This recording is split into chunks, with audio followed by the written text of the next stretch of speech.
আলহামদুলিল্লাহ আলহামদুলিল্লাহ আমরা আল্লাহ পাক রব্বুল আলামিন জাল্লে জালালুহু ওয়া শানুহুর দরবারে অসংখ্য অগণিত শুকরিয়া আল্লাহ পাক রব্বুল আলামিন ইজ্জতে আফনায়ে মাহে প্রথম শুক্রবার মসজিদের মধ্যে আসার বসার তৌফিক দান করেছেন। এজন্য আমরা আল্লাহর শুকর আদায় করি। আলহামদুলিল্লাহ। সম্মানিত হাজির, আমরা রাসূলুল্লাহ সাল্লাল্লাহু আলাইহি ওয়াসাল্লামের সুবিশাল জিন্দেগানি তথা সিরাত সম্পর্কে আলোচনা করছিলাম। গত শুক্রবার আমরা আল্লাহ পাক রব্বুল আলামিনের হাবিবের জন্য এবং তার পূর্ববর্তী ঘটনা সম্পর্কে সংক্ষিপ্তভাবে জেনেছিলাম। আল্লাহ পাক রব্বুল আলামিন যদি আমাদেরকে তৌফিক দান করেন, আজকে রাসূলুল্লাহ সাল্লাল্লাহু আলাইহি ওয়াসাল্লামের জন্মের পরবর্তী থেকে রাসূলের নবুয়ত শুরু পূর্ববর্তী পর্যন্ত আলোচনা করার চেষ্টা করব। আল্লাহ পাক রব্বুল আলামিন আমাদেরকে শোনার এবং বলার তৌফিক দান সবাইকে আমিন। রাসূলুল্লাহ সাল্লাল্লাহু আলাইহি ওয়াসাল্লামের জন্মের পর তৎকালীন সময়ের আরবের নিয়ম ছিল কোন শিশু যখন জন্মগ্রহণ করে ওই শিশুটাকে দুধ পান করার জন্য প্রভুতাত্ত্বিক মায়ের কাছে দেওয়া হতো এবং তার জন্য নির্দিষ্ট একটা সময় ছিল। ওই সময়টাকে সমস্ত শিশুর পিতা মাতা তাদের সন্তানদেরকে নিয়ে জায়গার মধ্যে যেতে এবং ওই জায়গার মধ্যে যারা দাত্রীরা ছিলেন, যারা শিশুদেরকে নিয়ে দুগ্ধ পান করাতেন, তারাও আসতেন। কথাবার্তা বলার মাধ্যমে শিশুদেরকে তাদের কাছে নির্দিষ্ট রাসূলুল্লাহ সাল্লাল্লাহু আলাইহি ওয়াসাল্লামের জন্মের পরবর্তী সময়টাতে এবং দাত্রীর কাছে মুরাদের কাছে যাওয়ার আগ পর্যন্ত হযরত সুহাইব রাদিয়াল্লাহু তাআলা আনহু রাসূলকে দুগ্ধ পান করাইছেন। হযরত সুহাইব রাদিয়াল্লাহু তাআলা আনহু সম্পর্কে আমরা গত শুক্রবার আলোচনা করেছিলাম। এর পরবর্তী যখন দীর্ঘ সময়ের জন্য দাত্রীর কাছে যাওয়া হবে, রাসূলুল্লাহ সাল্লাল্লাহু আলাইহি ওয়াসাল্লামকে নিয়ে দাদা আব্দুল মুত্তালিব, মা আমিনা নির্দিষ্ট জায়গার মধ্যে নির্দিষ্ট গন্তব্যের মধ্যে গেলেন।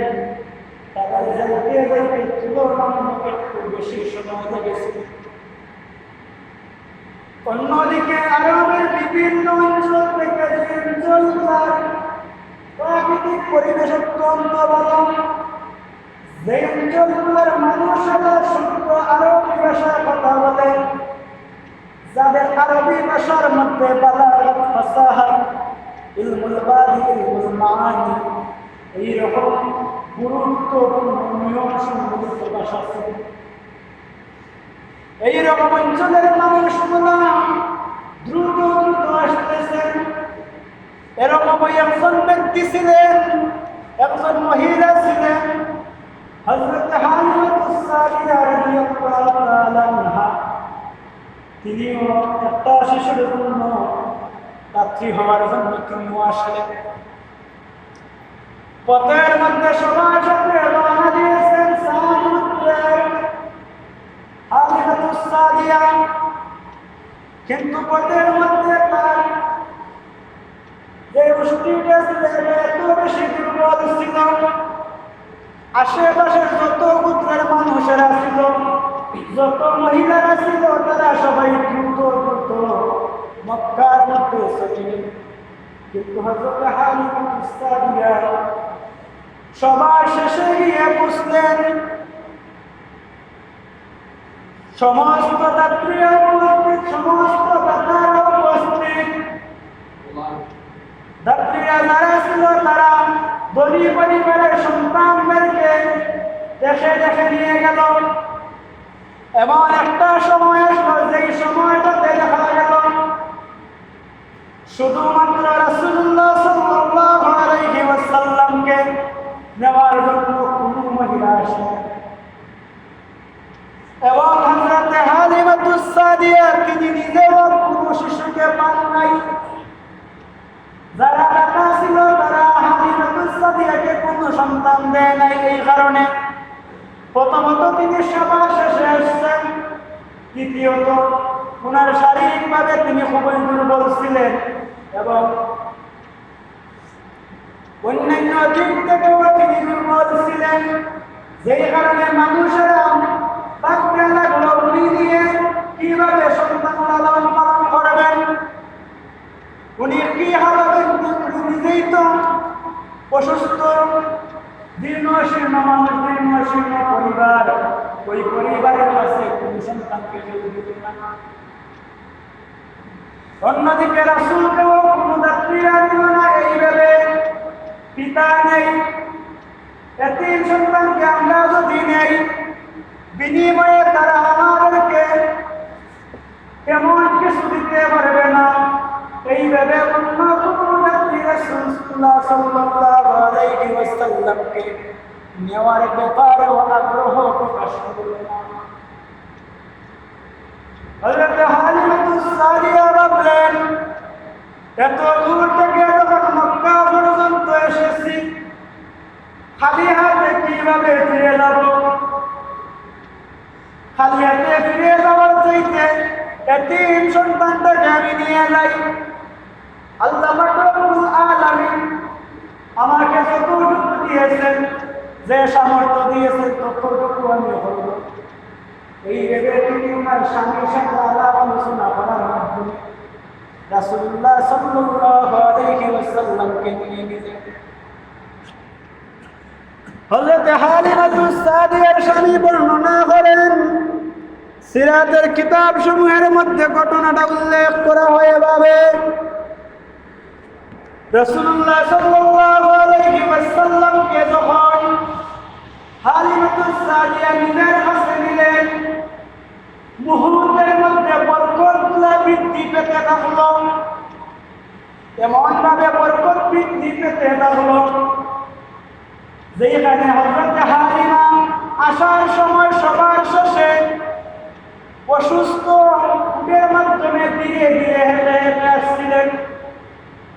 কিন্তু যাওয়ার সময় দেখা গেল এই জীর্ণ শীর্ণ উটের মধ্যে এত বেশি শক্তি আসলো, এত বেশি শক্তি আসলো,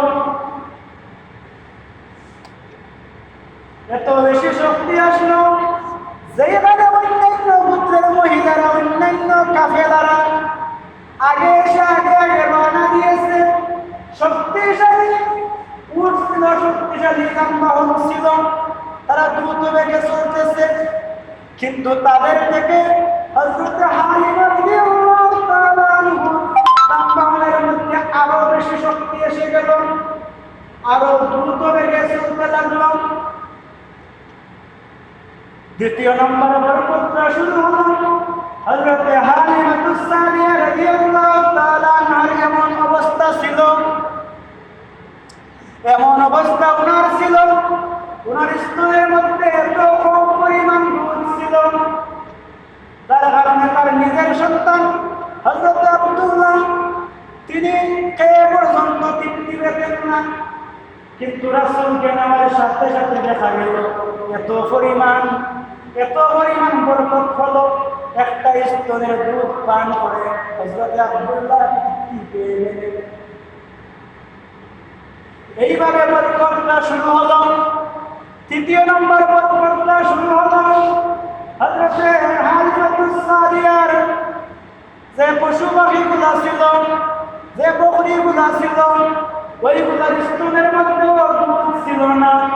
কিন্তু হালিমাতুস সাদিয়ার স্বামী রাসূলকে নেওয়ার পরবর্তী সময়টাতে যখন গ্রহণ করতে যান, গ্রহণ করতে গিয়ে দেখেন এত বেশি পরিমাণে দুধ আসতেছে, অর্থাৎ ওই জায়গার মধ্যেও বরকত শুরু হয়ে গেছে।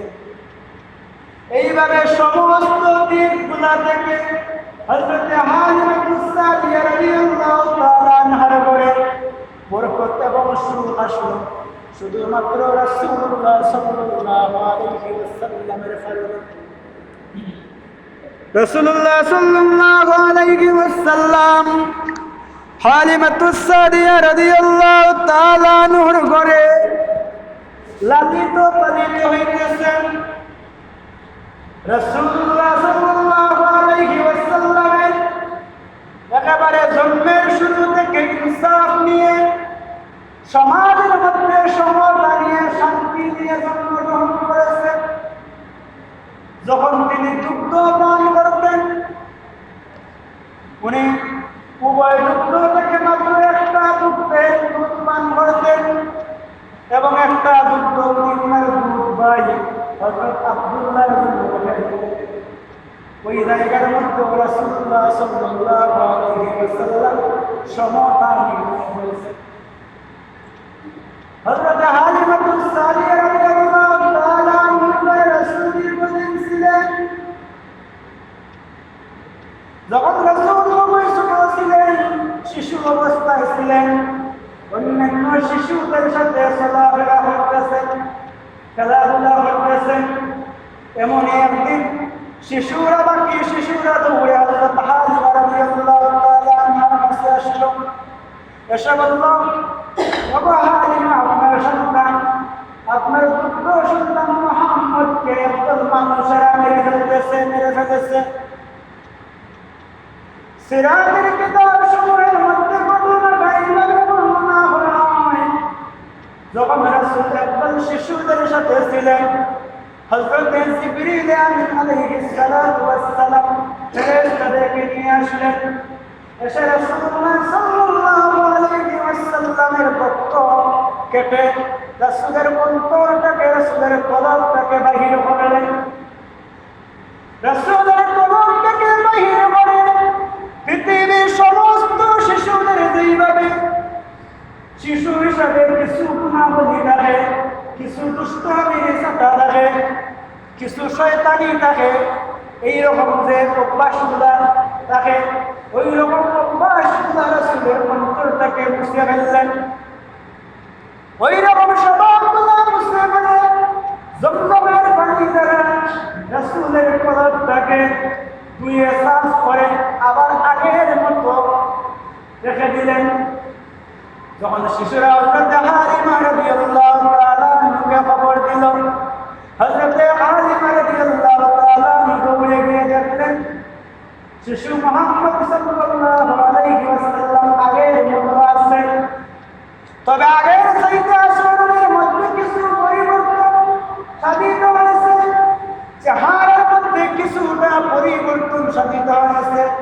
এর একমাত্র কারণ ছিল পরিবর্তন। এইভাবে আল্লাহ পাক রব্বুল আলামিন রাসূলকে জন্মের পর থেকে পরিশুদ্ধ করে এমনভাবে সৃষ্টি এমনভাবে তৈরি করতেছেন যেন পরবর্তী সময়টাতে পৃথিবীবাসীকে হেদায়েতের দিকে নিয়ে যাওয়ার ক্ষেত্রে কোনো বাধা বিপত্তি সৃষ্টি না হয়।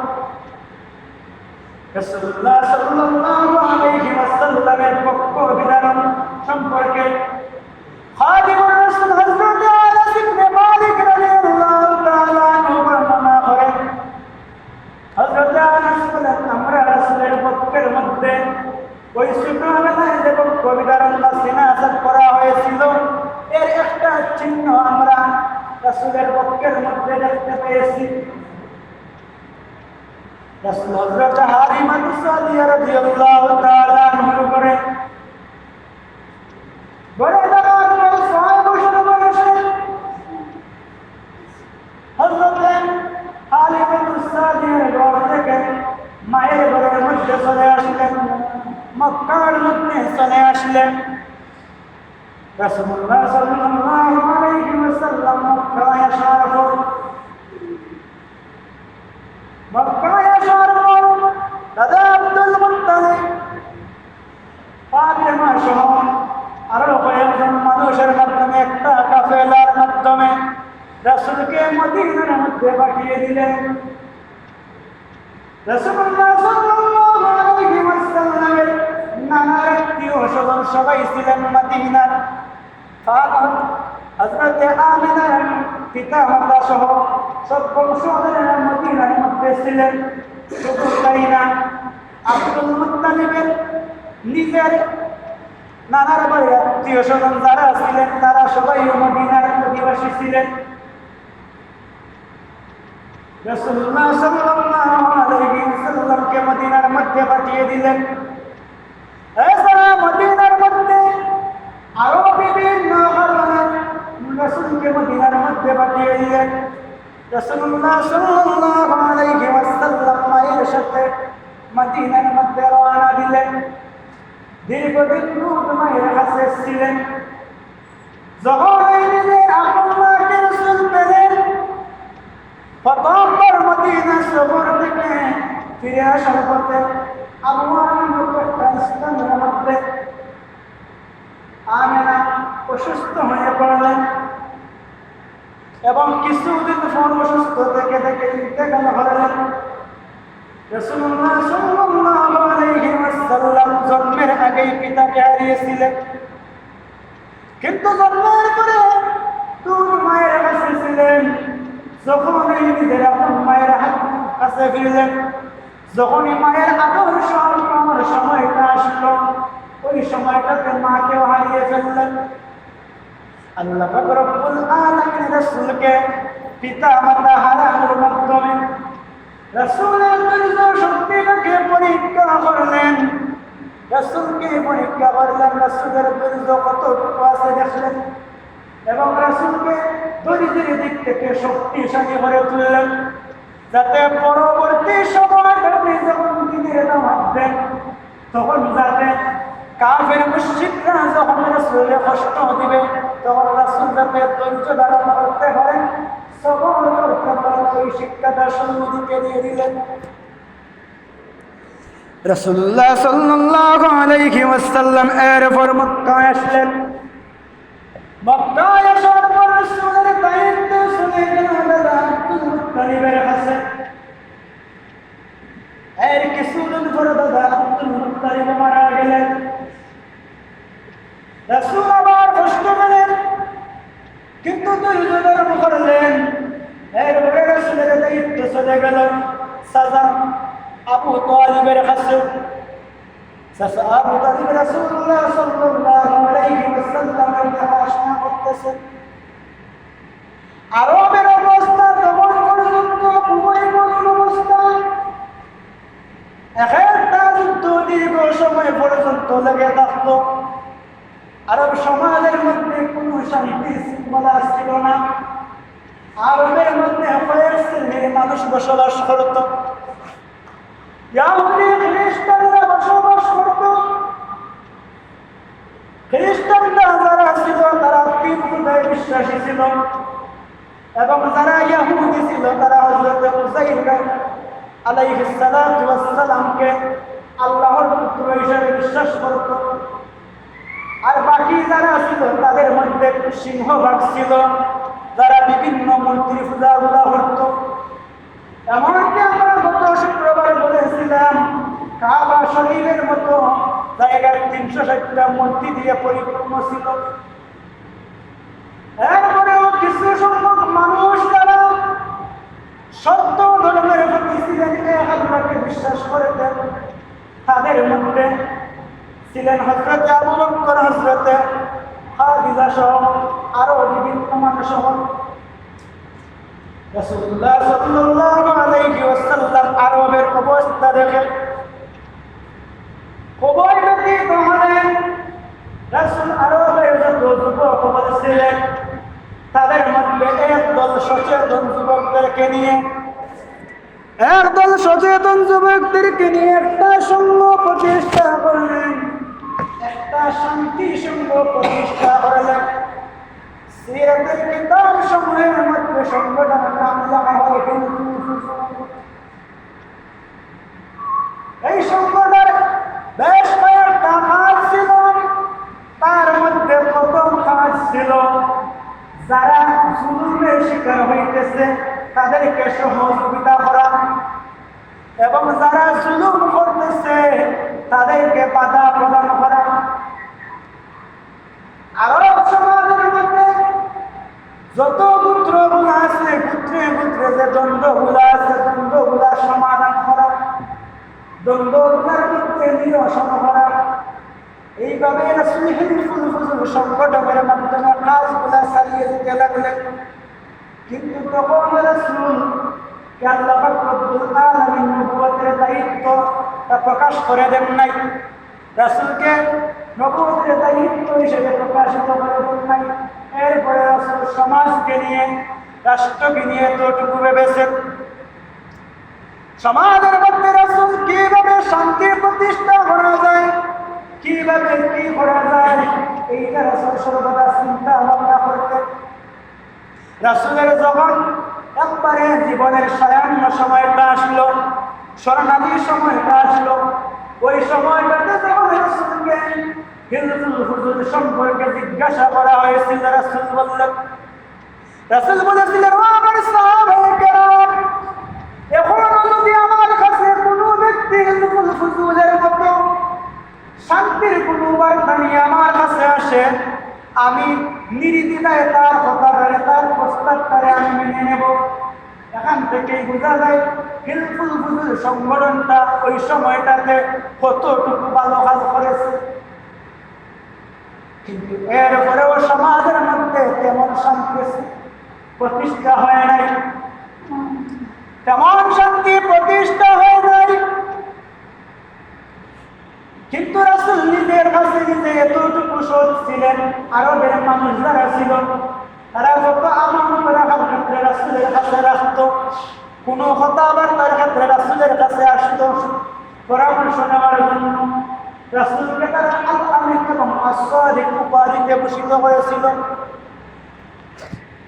ধীরে ধীরে সমাজের মধ্যে শান্তি প্রতিষ্ঠা হতে লাগলো। কিন্তু যখন কাবা শরীফ আবার পুনর্নির্মাণ করা শুরু হইল, এই কাবা শরীফ নির্মাণ করতে গিয়ে আবার আরবের মধ্যে বিশৃঙ্খলা সৃষ্টি হয়ে গেল। কাবা শরীফ পুনর্নির্মাণ করার কাজটা প্রায় শেষ করলে হাজরে আসওয়াদ নামক পবিত্র জান্নাতি পাথরটাকে আগের জায়গায় যখন রাখা হবে, তখন আরবের যত গোত্র ছিল তারা সবাই এইটা নিয়ে ফাসাদ সৃষ্টি করলো, কারা রাখবে না, এইটা নিয়ে ফিতনা ফাসাদ লেগে গেল, এইটা নিয়ে মারামারি পর্যায়ে চলে গেল, কোনো সিদ্ধান্তে আসতে লাগলো না। এক গোত্র ভাবলো যদি আমরা রাখি তাহলে আমরা অতি সম্মানী হব, অপর গোত্র ভাবলো যদি আমরা রাখতে পারি না আমরা অপমানিত হয়ে যাব। এইরকম করতে করতে যুদ্ধ পর্যায়ে চলে গেল। তখন সচেতন মানুষ যারা ছিল তারা বলল, আমাদের মারামারি করার দরকার নাই। আগামীকাল পর্যন্ত আমরা অপেক্ষা করব। আগামীকাল যেই ব্যক্তি এই কাবাগরের মধ্যে সর্বপ্রথম প্রবেশ করবেন, কাবার এরিয়ার মধ্যে আসবেন, উনি সমাধান করে দেবেন। সবাই সবার বাড়িতে চলে গেলেন। পরবর্তী দিন দেখা গেল রাসূলুল্লাহ সাল্লাল্লাহু আলাইহি ওয়াসাল্লাম আল্লাহ পাক রব্বুল আলামিনের ওই হুকুম, রাসূল সবার আগে চলে গেলেন। রাসূলকে দেখা মাত্র আরবের প্রত্যেকটা পুত্র এত বেশি খুশি হয়েছে বলার বাইরে। কেননা অন্য কোনো মানুষ যদি আসতো তারা বলেছে মানবে, কিন্তু তারা মানত না। কারণ এক পুত্রের মানুষ আসলে অন্য পুত্র সহজে বিশ্বাস করতো না। কিন্তু রাসূল কুরাইশ পুত্রের হওয়া সত্ত্বেও রাসূলকে দেখার পর সবাই খুশি হয়ে গেল। এর একটি মাত্র কারণ রাসূলের সত্যবাদীরা, রাসূলের আমানতদারিতা। তারা রাসূলকে এত পরিমাণ বিশ্বাস করত, রাসূল যা বলবেন, রাসূল জন্মের পর থেকে তাদেরকে জীবনে কোনোদিন মিথ্যা কথা বলেন নাই, কোনোদিন তাদের সাথে প্রতারণা করেন নাই। এই কারণে রাসূলকে দেখার সঙ্গে সঙ্গে তারা আনন্দে আপ্লুত হয়ে গেল, বলতে লাগলো তিনি সমাধান করতে পারবেন। যখন তারা রাসূলকে বিস্তারিত বর্ণনা করল, রাসূলুল্লাহ সাল্লাল্লাহু আলাইহি ওয়াসাল্লাম নিজের চাদরটাকে বিছিয়ে দিলেন। চাদরটাকে বিছিয়ে চাদরের মধ্যে হাজরে আসওয়াদ নামক পাথরটাকে রাখলেন এবং প্রত্যেকটা পুত্রের যে মুরব্বীরা ছিল তাদেরকে ডেকে এনে বললেন, আপনারা চাদরের বিভিন্ন প্রান্তের মধ্যে ধরুন। প্রায় সব পুত্রের মানুষেরা একজন করে এসে চাদরের প্রান্তর মধ্যে ধরে ধরে হাজরে আসওয়াদ নামক পাথরটাকে আগের জায়গার কাছাকাছি নিয়ে গেল এবং পরবর্তী পর্যায়ে রাসূল নিজের হাত দিয়ে জায়গা মতো রেখে দিলেন। এইভাবে সব পুত্র সমানভাবে অংশীদারিত্ব অর্জন করল।